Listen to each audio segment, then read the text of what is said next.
Hi, Algebra 2 students. So in today's video, we're going to look at an example of a profit and revenue situation from economics and how it relates to quadratic functions. So on the worksheet that I passed out in class, this is example 7 on the back.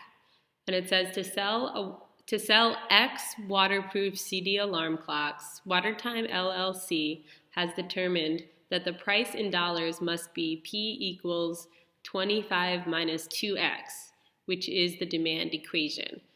Okay, so basically it's saying depending on how many you're going to sell X number, then the price is going to change, because if you sell more, that means the price of each will go down. Okay, you don't have to be too concerned about that, except that we're definitely going to be using this expression 250 minus 2x to think about when we think about the price. Okay, and then it says each clock costs $2 to produce, with a fixed costs of $4,000 per month, producing the cost function C of x is equal to 2x plus 4,000. Okay, so we're definitely going to have to use that as well. So now it says in part A, express the revenue R as a function of x. Okay, so the idea of revenue is it is how much money you're bringing in. So revenue in general should always equal the quantity that you sell times the price per item. That's how much money you should have overall bringing in. So in this situation, I can write a function that is R of x is equal to, so my quantity in this situation, well, I want to sell X waterproof alarm clocks. That's my quantity, is X.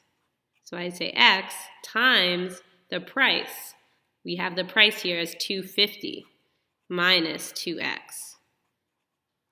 So this would be my revenue equation. And I could distribute this X out front to get the equation into standard form, which would look like, if I distribute and rearrange the variables at the same time, so I'm going to put the x times negative 2x is negative 2x squared, and then x times 250 is positive 250x. And this would be R of x. Okay, so then in B, it's asking you to write a profit function. Profit is different from revenue. Revenue is all the money that's coming in. But profit is, at the end of the day, after you subtract away what you had to spend to produce the alarm clocks, you should have an amount of money left, and that's your profit. So in general, profit will always equal the revenue, that's how much money is coming in, minus the cost of production, right? So it's revenue minus cost. So in this situation, we're going to have P of x for profit is equal to revenue, that's this function up here. So I'm going to write negative 2x squared plus 250x minus the cost function. And they give that to us up here. So as a minus, it's important to put this in parentheses, 2x plus 4,000. Okay, so now I can simplify this and combine like terms. So I need to think about distributing that negative in. So then this is really a negative 2x combining with 250x. So I'm going to get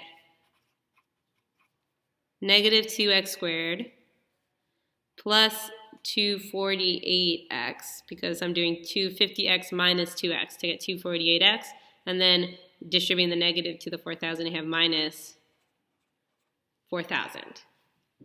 Okay, so all of that was just to kind of set up what is the revenue function that models the situation, what is the profit function that models the situation, and now, because these are both quadratics, we can use those functions to think about maximizing the profit. So in C it says find the value of x that maximizes the profit. What is the maximum profit? So if you remember from class, when it asks you to find a maximum, we should be thinking about finding the vertex. So in this situation, I would do negative b over 2a to get the x value, right? So if I do negative b, negative 248 over 2 times a, which is negative 2, And I'm getting these numbers by looking at the profit function because it's asking me about maximizing profit, not revenue. Okay? And if I simplify, negative 248 divided by negative 4, that's going to give me positive 62. Okay? So what does that value 62 means? That is a value for X. And remember, if you go back to the beginning, X is a number of waterproof alarm clocks that you're selling. So we know this is going to be 62 clocks we should be selling in order to maximize our profit. And then to figure out what is the profit, which is the next question here, what is the profit?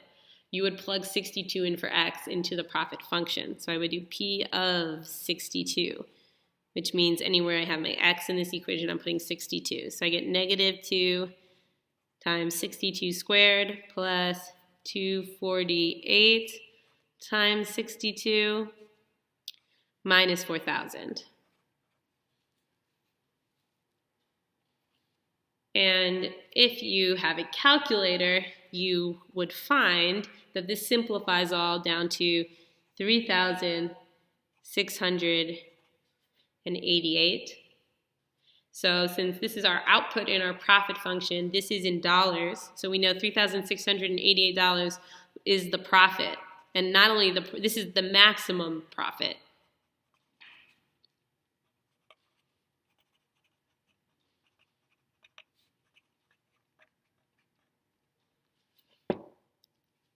Okay, now the final question says, what is the price of the alarm clock that will maximize the profit? So to figure out the price, if you go back up to the original information you're given, we're told that the price will always be 250 minus 2 times X.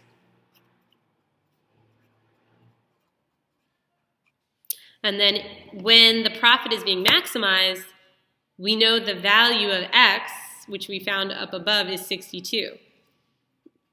So I could plug in 62 for X.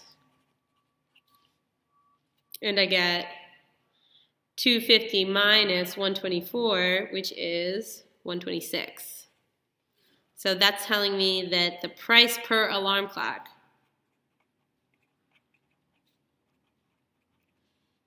is $126, and that will maximize my profit to be 3,688.